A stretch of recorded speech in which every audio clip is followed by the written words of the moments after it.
இந்த காமராஜர் ஏசி பஞ்சாயத்துல எல்லாரும் சிரிக்கிறாங்களேன்னு சீமான் தம்பிகளும் பொச்சுக்கு பின்னாடி போய் சிரிச்சிருக்கிறானுங்க. அதை எப்படி நீங்க அவரை அவமானப்படுத்தலாம், அவர் புகழுக்கு களங்கத்தை விளைவிக்கலாம், அவர் புகழுக்கு நீங்க பேசின இந்த விஷயம்ங்கிறது இழுக்கு இல்லையா சுழுக்கு இல்லையான்னு ஈன ஸ்வரத்துல முனைகி இருக்கிறானுங்க. அதுலயும் அண்ணனின் அதிமுக்கியமான தம்பி ஓட்ட ஒருபடி மேலேயே போயிட்டான்.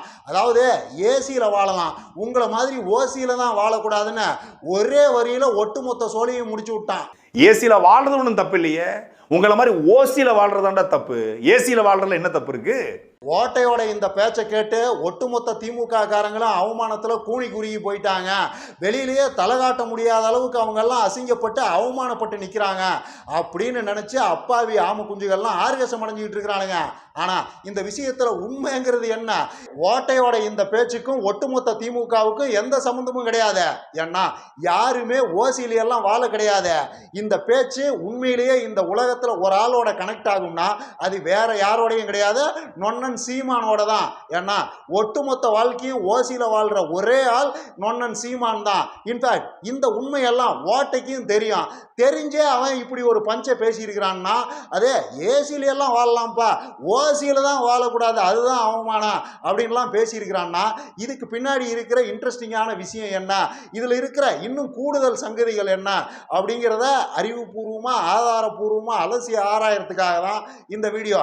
Right, coming to the point. உங்களை மாதிரி ஓசியில தாண்டா வாழக்கூடாதுன்னு ஓட்ட யாரை அவமானப்படுத்த முயற்சி பண்றான்னா வேற யாரையும் கிடையாது, முன்னாள் முதல்வர் கலைஞர் கருணாநிதியும் இன்றைய திமுக காரங்களையும் தான். ஆனா உண்மையில ஓட்டையோட அந்த பஞ்சு டயலாக்ங்கிறது அன்றைய முதல்வர் கருணாநிதிக்கும் இன்றைய முதல்வர் ஸ்டாலினுக்கும் இன்னும் பிற திமுக காரங்களுக்கும் பொருந்துமான்னு கேட்டீங்கன்னா அதுக்கெல்லாம் வாய்ப்பே கிடையாது. ஏன்னா யாருமே ஓசியில வாழ கிடையாது. இப்போ கலைஞர் கருணாநிதியவே எடுத்துக்கிட்டீங்கன்னா அவர் அந்த காலத்திலேயே வலுவா சம்பாரிச்சு செழிப்பா இருந்தவர் தான். ஆரம்பத்தில் பத்திரிகை துறையில் இருக்கும் போதும் அவரு நல்ல வருமானத்தோட செழிப்பா தான் இருந்தாரு. சினிமா துறைக்கு வந்து சினிமாக்களுக்கு கதை வசனம் எழுதும் போதும் நல்ல வருமானத்தோட செழிப்பா தான் இருந்தாரு. 1957 அவர் முதல் முறையா எம்எல்ஏ ஆனதிலிருந்து கடைசியா 2017 அவர் இறந்து போற வரைக்கும் அவர் எம்எல்ஏ தான். அரசு அவருக்கு சம்பளம் கொடுத்துக்கிட்டு தான் இருந்தது. ஏன்னா எம்எல்ஏக்கள் ஆகட்டும் எம்பிக்கள் ஆகட்டும் இன்ன பிற மக்கள் பிரதிநிதிகள் ஆகட்டும் எல்லாருக்குமே அரசாங்க சம்பளம்னு ஒன்று இருக்குது. ஆயுசு முழுக்க அவங்களுக்கு பென்ஷன் இருக்குது. ஒரு தடவை ஒருத்தர் எம்எல்ஏ ஆயிட்டால அவர் இறந்து போற வரைக்கும் அவருக்கு அரசாங்கம் சார்பா பென்ஷன் கொடுக்கப்படும். ஸோ இங்க யாருமே ஓசியில எல்லாம் வாழல. மக்கள்கிட்ட போறாங்க, நாங்க உங்களுக்கு இதெல்லாம் செய்ய போறோம்னு மக்களை கன்வின்ஸ் பண்ணி ஓட்டு வாங்குறாங்க. அதன் மூலமா அவங்க அரசாங்க ஊதியத்தை பெறாங்க. அவங்களுக்கு பொறுப்பும் கடமை இருக்குது, அவங்களுக்கு வேலை இருக்குது. மக்களுடைய பிரச்சனைகளுக்கும் மக்களுடைய கோரிக்கைகளுக்கும் பதில் சொல்ல வேண்டிய மிகப்பெரிய பொறுப்பும் கடமையும் அவங்களுக்கு இருக்குது.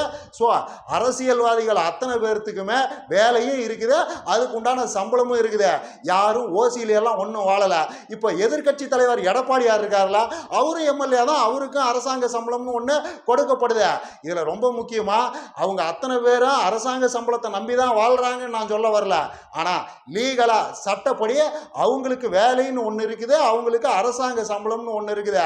அதே மாதிரி தான் திமுக தொண்டர்கள் மட்டும் இல்ல, நீங்க எந்த கட்சியோட தொண்டர்கள் வேணும்னாலும் எடுத்துங்க, எல்லாருக்கும் வேலைன்னு ஒன்று இருக்குது. பிசினஸ்னு ஏதாவது பண்ணுவாங்க, இல்ல வேற ஏதாவது வகையில் சொத்து பத்துக்கள்லாம் இருக்கும், அதன் மூலமா வருமானம் வரும், அதை வச்சு வாழ்வாங்க. ஸோ அது திமுக காரங்களாகட்டும் நாம் தமிழர் தம்பிகளாகவே இருக்கட்டும், யாரா இருந்தாலும் எல்லாரும் வேலைன்னு ஒன்று செய்யறாங்க, அவங்களுக்கு வருமானம்னு ஒன்று இருக்குது. இந்த ஓட்ட சொல்ற மாதிரி எல்லாம் ஓசியில யாருமே வாழல. இன்ஃபேக்ட் இவன் பேசுற இந்த பஞ்சு டயலாக் அவனுக்கே பொருந்தாத. அவனுக்கும் வேலைன்னு ஒன்று இருக்குது. அவன் ஒரு யூடியூபரு, அதுக்குன்னு கண்டென்ட் பிடிக்கணும், திரைக்கதை வசனம் எல்லாம் எழுதணும், அதை ஷூட் பண்ணணும், எடிட் பண்ணணும், மானியத்தேன பொன்மானையெல்லாம் சேர்க்கணும், அதை அப்லோட் பண்ணணும், யூடியூப் கம்யூனிட்டி கைட்லைன்ஸ் எல்லாம் ஃபாலோ பண்ணணும், அதில் புதுசாக என்னென்ன சேஞ்சஸ் வந்திருக்குதுன்னு உத்து கவனிச்சுக்கிட்டே இருக்கணும். அதுக்கேற்ற மாதிரி நம்ம வீடியோக்களில் சேஞ்சஸை கொண்டு வந்துக்கிட்டே இருக்கணும். இந்த மாதிரி ஏகப்பட்ட வேலைகளை செய்யணும். இதை எல்லாம் செஞ்சாலும் எதிர்பார்த்த வியூ போயே ஆகணும்னாலாம் எந்த அவசியமும் கிடையாது. ஏன்னா யூடியூப் அல்காரிதம் எப்படி பிஹேவ் பண்ணணும்னாலாம் யாருக்குமே தெரியாது. அது யார் வீடியோக்களை தள்ளும் எதை தள்ளாது எப்போ ஒட்டுமொத்தமாக அதை ஊற்றி மூடும்னாலாம் யாருக்குமே தெரியாது. ஸோ அத்தனை ரிஸ்க்குகள் இருக்குது. யூடியூப்ல எதிர்பார்த்த மாதிரியான வருமானம் வரலன்னாலும் இந்த ஓட்டை ஆஃபீஸ் வாடகை கொடுத்தாங்கன்னா, அசிஸ்டண்ட்டுகளை எல்லாம் வச்சிருந்தாங்கன்னா அவங்களுக்கு சம்பளம் கொடுத்தாகணும், கரண்ட் பில்லு கட்டி ஆகணும், இன்ன பிற செலவுகளை எல்லாம் செஞ்சே ஆகணும். அங்கே எதிர்பார்த்த ரெவென்யூ இல்லைன்னாலும் ஸோ இவனும் ஒரு ரிஸ்கான தொழிலை தான் பண்ணிக்கிட்டு இருக்கிறான். இவனும் ஒன்றும் ஓசியில எல்லாம் வாழல. இவன் அந்த பக்கம் சைடில் ஓசியில வாழ்றாங்கிறதெல்லாம் தனி கதை. நேரடியாக பார்த்தா இவனுக்கும் ஒரு தொழில் இருக்குது. ஸோ இவனுக்கும் சும்மா உக்காந்துக்கிட்டு சாப்பிட்றாங்க, ஓசியில உண்டை கட்டி சாப்பிட்றாங்க, உக்காந்த இடத்துலயே ஓடிஎம்பி அடிக்கிறாங்க அப்படிங்கிற அந்த பஞ்சு டைலாக் எல்லாம் இவனுக்கும் பொருந்தாது. உண்மையிலேயே ஓசியில வாழ்றான் அப்படிங்கிறது யாருக்கு இந்த உலகத்துல பர்ஃபெக்டா பொருந்தும்னா வேற யாருக்கும் கிடையாது. இவங்க நொண்ணன் சீமானுக்கு தான். ஏன்னா நொண்ணனுக்கு தான் எந்த வேலையும் கிடையாது, எந்த பிசினஸும் கிடையாது. ஒரு 10-20 பங்களா பரம்பரை சொத்தாலாம் நொண்ணனுக்கு வந்து சேரல. அதை வாடகைக்கு விட்டு வயிறு வளர்க்கறதுக்கு எதுவுமே கிடையாது. பொய், வாயை திறந்தா பொய் பேசுறது, ப்ரெஸ் மீட்டில் பொய் பேசுறது, மேடையை போட்டு பொய் பேசுறது, வாயை திறந்தா பொய். இதை வச்சே நொன்ன வயிறு வளர்க்குறாப்புல. இதுதான் உலகத்திலேயே ஓசியில் வாழ்றதுங்கிறது. நொன்னனோட வீடு ஓசி, அவர் சாப்பிட்ற சாப்பாடு ஓசி, அவர் வளர்க்குற நாய் ஓசி, அதுக்கு போடுற சோறு ஓசி, அவர் மகனுக்கு கட்டுற ஃபீஸ் ஓசி, இன்னும் நொன்ன வெளியில் போனால் 5 ஸ்டார் ஹோட்டலில் தங்குறாருல அதுவும் ஓசி. அந்த ஹோட்டலில் அதிகாலையில் எந்திரிச்சு ஜிம்முக்கு போய் எக்ஸசைஸ் பண்ணும்போது நொண்ணனுக்கு வேக்கும்ல, அப்போ ஒரு டவலை வச்சு அவர் தன்னுடைய பாடியை துடைப்பார்ல, அந்த துண்டு வரைக்கும் அத்தனையும் ஓசி தான். ஓசியில வாழ்ற ஒரே ஆள் உலகத்துல இந்த எச்ச சீமான் தான். இவனுங்க அடுத்தவங்களை ஓசியில வாழ்றாங்கன்னு கூச்சப்படாம பேசுறானுங்க. எதுல சிரிக்கிறது தான் எனக்கு தெரியல. இது சம்பந்தமா ஆம குஞ்சுகள்கிட்ட நாம ஏற்கனவே ஏகப்பட்ட தடவை ஒரு விஷயத்தை திரும்ப கேட்டிருக்கிறோம். அதுக்குண்டான பதில் இது வரைக்கும் வரவே இல்லை. அதாவது உங்க நொன்ன அப்படியே ஆட்சிக்கு வந்த உடனே ஒட்டுமொத்த தமிழ்நாட்டையும் தற்சார்பு பொருளாதாரத்துக்குள்ள தள்ளி அறுத்து கட்ட போறேன்னு பேசிக்கிட்டு திரிகிறாரு. முதல்ல கட்சியை தற்சார்பா நடத்த சொல்லுங்க. ஒரு 50 ஏக்கர்ல ஆட்டு பண்ண போடுங்க, 100 ஏக்கர்ல மாட்டு பண்ண போடுங்க, இன்னும் ஒரு 100-200 ஏக்கர்ல எள்ளு கொள்ளெல்லாம் விதைங்க, அதன் மூலமா லாபம் சம்பாதிங்க, கருப்பட்டியை கனடாவுக்கு ஏற்றுமதி பண்ணுங்க, டாலரா கொட்டும். அதை வச்சு கட்சியை தற்சார்பா நடத்த சொல்லுங்க. அதை விட்டுவிட்டு அடே கூமட்ட தம்பிகளா, ஆட்டுக்கு மாநாடு போடுறேன்டா 5 லட்சம் கொடுக்கடா, மாட்டுக்கு மாநாடு போடுறேன்டா 10 லட்சம் கொடுக்கடா, எருமைக்கு மாநாடு போடுறேன்டா 8 லட்சம் கொடுக்கடா அப்படின்னு உங்ககிட்ட என்ன கூந்தலுக்கு கெஞ்சிக்கிட்டு திரிகிறாரு. ஆட்சிக்கு வந்து தற்சார்பு பொருளாதாரத்தை அண்ணனால அறுத்து தள்ள முடியும்னா கட்சியை தற்சார்பா நடத்தினா அதுவே அதுக்குண்டான சிறப்பான முன்னுதாரணமா இருக்கும்ல. அதை செஞ்சா ஒட்டுமொத்த தமிழ்நாடு உங்க பின்னாடி வந்து நிற்கும்ல அப்படின்னு 1க்கு 9000 தடவை சொல்லியாச்சு. எந்த ஆம குஞ்சுகிட்டையும் பதில் கிடையாது. இன்ஃபேக்ட் நொன்னங்கிட்டே அதுக்கு பதில் கிடையாது. நொன்னனோட மாமியாரே நொன்னனோட இந்த விவசாய கதையெல்லாம் நம்பலல்ல. 85 ஏக்கரை எங்க மாமியார் எனக்கு தரமாட்டேங்கிறாங்க அப்படிங்கிறதுக்கெல்லாம் என்ன அர்த்தம்? கூமிட்டா உங்ககிட்ட 85 ஏக்கரை கொடுத்துட்டா அப்புறம் நாங்கள் என்ன பண்றது அப்படின்னு அவங்க நினைக்கிறாங்கன்னு தான் அர்த்தம். ஏன்டா ஆமா குஞ்சுகளா, தற்சார்பா கட்சியை நடத்தி அறுத்து தள்ள சொல்லுங்கடா. யாரா இப்போ உங்களுக்கு தடுக்கிறா? கனடாவுக்கு கருப்பட்டியை ஏற்றுமதி பண்றதுக்கு தமிழ்நாட்டில் தடை இருக்குதா, இந்தியாவில் தடை இருக்குதா? செய்யுங்கடா. அதெல்லாம் படு ரிஸ்கான வேலைன்னு நொன்னனுக்கு நல்லாவே தெரியும். திமுகவை திட்டுறான், கூமிட்ட தம்பிகள் இருந்து திரள் நிதியை திரட்டுறான். அதே திமுகவை திரும்பவும் திட்டுறான், அந்த பக்கம் ஆர்எஸ்எஸ் கிட்ட இருந்து கணிசமாக கறக்குறான். அவ்வளவுதான். இதை வச்சு ஓசியில செழிப்பா வாழ்ந்துடணுங்கிறது தான் நொன்னனுடைய ஒரே நோக்கம். மற்றபடி இந்த இடத்துல உங்களுக்கு ஒரு இன்ட்ரெஸ்டிங்கான கேள்வி எழலாம். அதாவது ஓட்டைக்கு இந்த உண்மை தெரியும் தானே, நாம இப்படியே உங்களை மாதிரி ஓசியில வாழக்கூடாதுடான்னு சொன்னோம்னா அது நொன்னன் சீமான் தான் எல்லாரும் கட்டம் கட்டி அடிப்பாங்க. ஏன்னா நம்ம அண்ணன் தானே முழுக்க ஓசியிலேயே வாழ்ந்துகிட்டு இருக்கிறாரு அப்படிங்கிறதெல்லாம் ஓட்டைக்கும் தெரியும் தானே. தெரிஞ்சும் அவன் ஏன் இப்படி இந்த பீத்த பஞ்சு டயலாக்க பேசிட்டு திரிகிறான் அப்படின்னு கேட்டீங்கன்னா அதுக்கான பதில் ரொம்ப சிம்பிள். ஆக்சுவலா அவனுக்கு தெரியும் தான், தெரிஞ்சுதான் அவன் இந்த வேலையை பார்த்துருக்கிறான். அதாவது ஓட்டை நொன்னனை வச்சு வலுவா சம்பாதிக்கிறான். நொன்னனோட அரசியல் தான் அவனுக்கு பல லட்சங்களை அள்ளி கொடுக்குது. கணக்கு வழக்கு இல்லாம காசு அவனுக்கு அள்ளி கொட்டுது. அதெல்லாம் உண்மைதான். அதுக்காக ஓட்டை நொன்னனுக்கு நிறைய நேரங்கள் விசுவாசமா தான் இருக்கிறான். ஆல்மோஸ்ட் அத்தனை நேரங்கள்லயும் அண்ணனுக்கு ஆதரவாக தான் அவன் பேசிக்கிட்டு இருக்கிறான். ஆனா அதையும் தாண்டி ஒரு புனிதமான விஷயம் இருக்குது.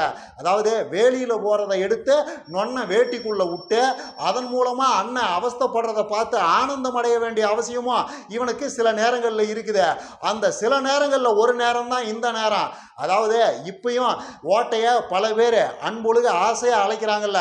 யார் அவன்? ஓட்டையா? மஞ்சப்பொடி மாமா பையதானே அப்படின்னு மஞ்சப்பொடி மாமா பையன் அவனை அடைமொழி இட்டு அன்புடன் அழைக்கிறாங்கல்ல. அந்த அடைமொழிக்கு காரணம் யாரு? அந்த புகழ்ச்சிக்கு காரணம் யாருன்னு பார்த்தீங்கன்னா வேற யாரு? நொன்னன் சீமான் தான். நொன்னனுக்கும் பெரிய நொன்னியாருக்கும் இடையில மீடியேட்டர் வேலை பார்த்து தான் இந்த அவ பெயரை ஓட்டை சம்பாரிச்சு வச்சுக்கிட்டான். மாமா பையங்கிற அலியா புகழுக்கு காரணமே அண்ணன் தான். அந்த கோபத்தை தான் ஓட்டை இப்படி தீர்த்துக்கிறான். வேலையில போறதை எடுத்து நொன்ன வேட்டிக்குள்ள விட்டு அதை பார்த்து ஆனந்தம் அடைஞ்சுக்கிறான். அவ்வளவுதான். இதுல இன்னொரு இன்ட்ரெஸ்டிங்கான விஷயமும் இருக்குது. அதாவது நொன்ன ஓசியில வாழ்றாருல, அது எந்த அளவுக்குன்னா அவரு தானம் தர்மத்தையே ஓசியில தான் பண்ணுவாரு. ஏதாவது ஒரு இடத்துல ஒரு 500 1000 யாருக்காவது கொடுக்க வேண்டியது இருந்ததுன்னா அவர் பாக்கெட்ல இருந்தெல்லாம் எடுத்து கொடுக்க மாட்டாரு. அவர் சட்டை போட்டிருப்பாரு, பாக்கெட் வச்சிருப்பாரு, அதுக்குள்ள பணமெல்லாம் இருக்கும், எல்லாம் இருக்கும். ஆனா தம்பி எட்ரா ஒரு 500 ரூபாய் எட்ரா, தம்பி ஒரு 2000 ரூபாய் எட்ரா, காசு இல்லாம சும்மா எதுக்குடா கூடவே ஏறிட்டு வர்றீங்க, எடுக்கடா இந்த கொடுக்குடா அப்படின்ட்டு அங்கிருந்து தான் வாங்கி கொடுப்பாரே தவிர அவர் சட்டை பையில் இருந்தாலும் 5 பைசா வராது. நொன்ன சாதாரண ஆள் கிடையாது. யாராவது ஓசியில் வாழ்றது எப்படின்னு பிஹெச்டி பண்ணணும்னு நினச்சிங்கன்னா நொன்னனை ஒரு 4 நாளைக்கு ஃபாலோ பண்ணிங்கன்னா 5ஆவது நாள் பிஹெச்டி வாங்கிடலாம். அதே மாதிரி வடிவேலு ஒரு படத்தில் வேலைக்கே போகாமல் சும்மா படுத்தே கிடந்து உலக சாதனை புரிய முயற்சி பண்ணுவார்ல, அவருக்கு மணி ஆர்டர் மாதிரி ஏதோ ஒரு விஷயம் வந்திருக்கான், அதை கூட வாங்க மாட்டார் வடிவேலு. மணி ஆர்டருக்கு கையெழுத்து போட்டு நான் அதை வாங்குவேன், அந்த வேலையை என்னை செய்ய வச்சு வேலை செய்கிற ஆள்னு என்னை மாற்ற பார்க்குறியா அப்படிங்கிற மாதிரி போஸ்ட்மேன்கிட்டே வடிவேலு மல்லுக்கு நிற்பாரு. நொன்னன் சீமானும் கிட்டத்தட்ட அந்த மாதிரி தான். அதாவது நொன்னன் சினிமா ஃபீல்டுலேயே இருந்தாலும் அவருக்கு நடிப்புங்கிற ஒரு விஷயம் இயல்பாகவே வந்தாலும் நொன்ன நடிக்கும் போது கூட வேலைக்கு போகிற மாதிரி நடிக்கவே மாட்டாப்புல. நீங்கள் ஆல்மோஸ்ட் அண்ணனோட அத்தனை படங்களையும் கவனிச்சு பாருங்க, சும்மாவே தான் இருப்பாப்புல, வாயிலேயே தான் வடை சுட்டுக்கிட்டு இருப்பாப்புல. விவசாயம்னா என்னன்னு தெரியுமா, இனம் மானம்னா என்னன்னு தெரியுமான்னு வளைச்சு வாயிலேயே தான் வடை சுடுவாரே தவிர ஒரு பொறுப்பான வேலைக்கு போற மாதிரியோ இல்ல ஒரு பொறுப்பான தொழில் பண்ணிக்கிட்டு இருக்கிற மாதிரியோ நொன்ன சம்பிரதாயத்து கூட சினிமாவில் கூட நடிக்க மாட்டாரு. மாயாண்டி குடும்பத்தார்னு ஒரு படம், அதுல மணிவண்ணன் பயங்கரமா கஷ்டப்பட்டுக்கிட்டு இருப்பாரு. அவரோட வாரிசுகளும் ஆல்மோஸ்ட் வறுமையில தான் இருப்பாங்க. அவங்களுக்கு தெரிஞ்ச ஏதோ ஒரு தொழிலை செஞ்சுக்கிட்டு இருப்பாங்க. ஒருத்தர் திருவிழாவுக்கு ரேடியோ செட் கட்டுற வேலையை பார்த்துட்டு இருப்பாப்ல, இன்னொருத்தர் பல மாடுகளை வச்சு பால் ஊத்திக்கிட்டு இருப்பாரு, ஒரு பையன் படிச்சுக்கிட்டு இருப்பான். அதுலயும் நொன்ன சும்மாவே தான் இருப்பாப்ல, அப்படின்னு ஒரு 4-5 சீன்ல நடக்கிற மாதிரி காட்டுவாங்க. அவ்வளவுதான். அதுல கூட நொன்ன ஒரு வேலைக்கு போற மாதிரிலாம் காட்டவே மாட்டாங்க. நொன்னனுக்கு ஆகவே ஆகாது. வேலைக்கு போறது தொழில் பண்றது இதெல்லாம் ஆகவே ஆகாது.